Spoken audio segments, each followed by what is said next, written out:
18 ফেব্রুয়ারি BNP সরকার গঠনের পর থেকেই যে বিষয়টি নিয়ে চিন্তিত ছিলাম যে এই সরকারকে বেকায়দায় ফেলতে বা সরকারকে অজনপ্রিয় করতে, সরকারের বিরুদ্ধে একটি আন্দোলন গড়ে তুলতে বিরোধী দল এবং অন্যান্য অপশক্তি যারা আছে দেশে, প্রকাশ্যে গোপনে ক্রিয়াশীল যে অপশক্তিগুলো আছে, তাদের জন্য মোক্ষম সুযোগটি আসলে কবে আসবে এবং কে বা কারা করে দেবে।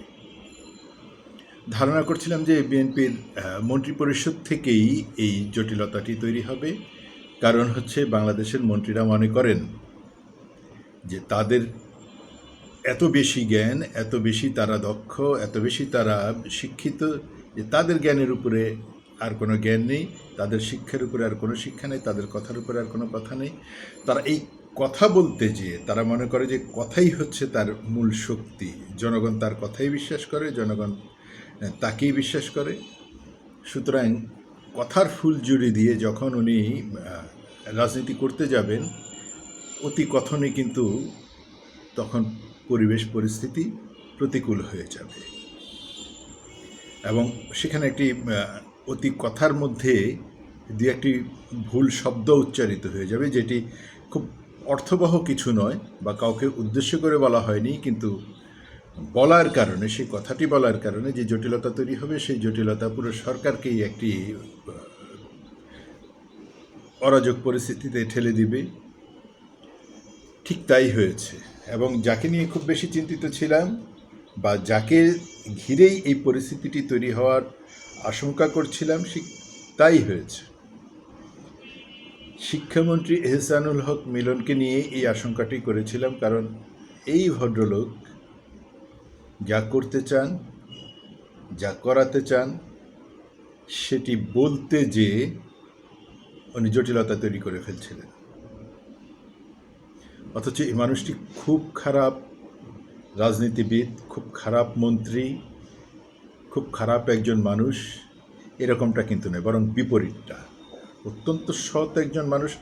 এই সময়ে এসে, ঠিক 2026 সালের এই সময়ে এসে কোনো অসৎ মানুষ রাজনীতিতে টিকে থাকবেন, জনগণ তাকে নির্বাচিত করে তাকে রাষ্ট্র ক্ষমতায় পাঠাবে, এরকমটি ভাবার কোনো কারণ নেই। সবাই সৎ, সবাই সৎ, কিন্তু এই এহসানুল হক মিলন পরীক্ষিত।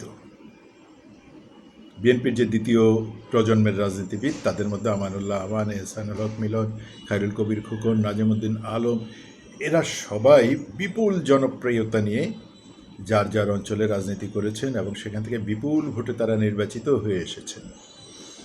তারপরে কেন এহসানুল হক মিলনের মতো একজন মন্ত্রীকে নিয়ে চিন্তায় ছিলাম?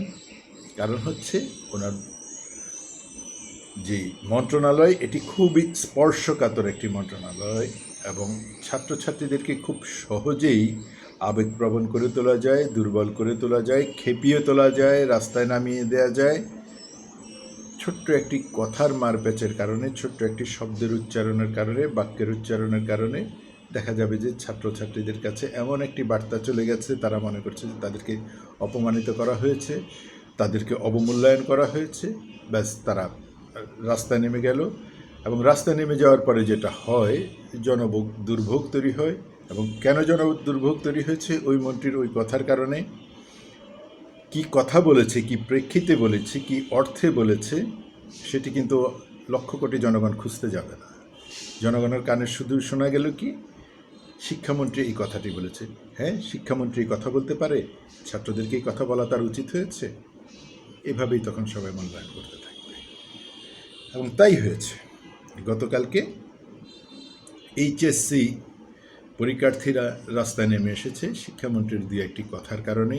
উনি কি বলেছেন, কেন বলেছেন এবং এটা ওনার স্বার্থ কী, মন্ত্রণালয়ের স্বার্থ কী, সরকারের স্বার্থ কী, দেশের স্বার্থ কী, শিক্ষার্থীদের স্বার্থ কী, এগুলো কিন্তু কেউ বিবেচনায় নিচ্ছে না।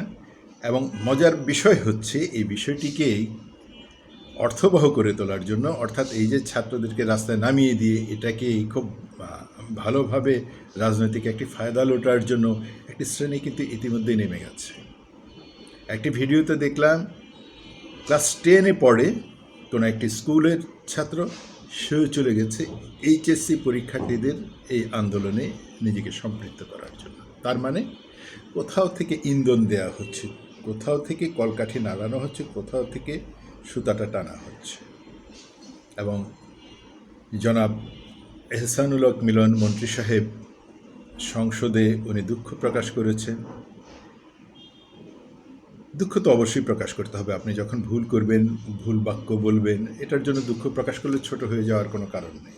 যেই কারো ক্ষেত্রে, এটা আমার ক্ষেত্রে, আমাদের ক্ষেত্রে, আমাদের সবার ক্ষেত্রেই আমরা ভুল বললে সেটা দুঃখ প্রকাশ করে সেখান থেকে সরে আসব, সঠিক পথে আসবে, এটাই তো স্বাভাবিক।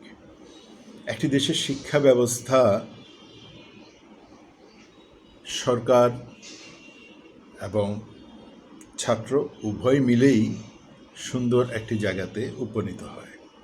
সরকার শিক্ষা ব্যবস্থার কিভাবে স্মুথলি, আরও সুন্দরভাবে, আরও আনন্দদায়কভাবে ছাত্রছাত্রীরা লেখাপড়ায় মনোযোগী হবে, আনন্দ নিয়ে লেখাপড়া করবে, সেই বিবেচনা করবে এবং সেই পলিসি তারা নির্ধারণ করবে। আর ছাত্রছাত্রীরা সরকারের এই পলিসিতেই নিজেদেরকে আবদ্ধ রেখে লেখাপড়া করবে, পরীক্ষা দিবে, পরীক্ষায় উত্তীর্ণ হবে। প্রশ্নপত্র কি হবে এটাকে ছাত্রছাত্রীরা নির্ধারণ করে দেয়। আমরা যখন স্কুলে পড়েছি, ক্ষুদ্র লেখাপড়ার অভিজ্ঞতার আলোকে আমরা বলেছি যে এই প্রশ্ন কঠিন হলো কেন, এই প্রশ্নের উত্তর তো আমার জানা নেই, সুতরাং আমি পরীক্ষা দেব না। এটা হওয়া সম্ভব? পৃথিবীর কোথাও কি এটা হয়? এখন তারা নেমেছে প্রশ্ন কেন কঠিন হয়েছে, এটাকেও একটা ইস্যু বানিয়ে দিয়েছে। এটা তো কোনো কথা হতে পারে না। আপনি প্রশ্নপত্র তৈরি করার মালিক না, আপনি লেখাপড়া করবেন, লেখাপড়া করে পরীক্ষা দিবেন। আপনি হচ্ছেন, আপনার জ্ঞান মেধার পরীক্ষাটা আপনি দিবেন। এই 1টা বছর বা 10টা বছর আপনি কি পড়ে এসেছেন তার পরীক্ষা আপনি দিবেন এখানে। হ্যাঁ, হতে পারে এখানে সমস্ত কিছু আপনার প্রতিকূলে চলে গেছে, সেটাও হতে পারে। কিন্তু আপনি যে গত 10টা বছর পড়েছেন, সেই পড়ার জায়গায় সেই জ্ঞানটা কি অর্জন করেছেন, সেটা তো একটা দেখার বিষয়। অটোপাস তো আসলে কোনো সমাধান নয়। হ্যাঁ, দেশে একটি দুর্যোগ চলছিল, হঠাৎ করে প্রবল বর্ষণ তৈরি হয়েছে। এই প্রবল বর্ষণে কারো হাত ছিল না, অনেক জায়গা পানিতে নিমজ্জিত হয়েছে, অনেক পরীক্ষা কেন্দ্র পানিতে নিমজ্জিত হয়েছে। আমাদের গ্রাম অঞ্চলে মাইলের পর মাইল হেঁটে যেয়ে বা নৌকায় করে বা অন্য কোনো মাধ্যমে সেই পরীক্ষা কেন্দ্রে যেতে হয়, সেগুলো দুর্গম অঞ্চল হয়ে যাওয়ার কারণে পরীক্ষার বিঘ্ন ঘটেছে। সরকারের উচিত ছিল যেদিন প্রবল বর্ষণ হয়েছে দ্বিতীয় দিনেই সরকারের পক্ষ থেকে একটি নোটিশ জারি করা, এই পরীক্ষাগুলো স্থগিত হয়ে গেছে, এগুলো পরে শিফটে আবার পরীক্ষা নেওয়া হবে, যখন পরিস্থিতির উন্নতি হবে সেখানে নেওয়া হবে, কিন্তু রুটিন মাফিক পরবর্তী পরীক্ষাগুলো এভাবে চলতে থাকবে। এটা সরকারের আগেই ঘোষণা দেওয়া উচিত ছিল। সেই ঘোষণা না দিয়ে পরিস্থিতিটাকে জটিল করে ফেললেন এবং এহসানুল হক মিলনের মতন একজন সজ্জন, একজন খুব মার্জিত মানুষকেও অপমানিত, লাঞ্ছিত হতে হচ্ছে।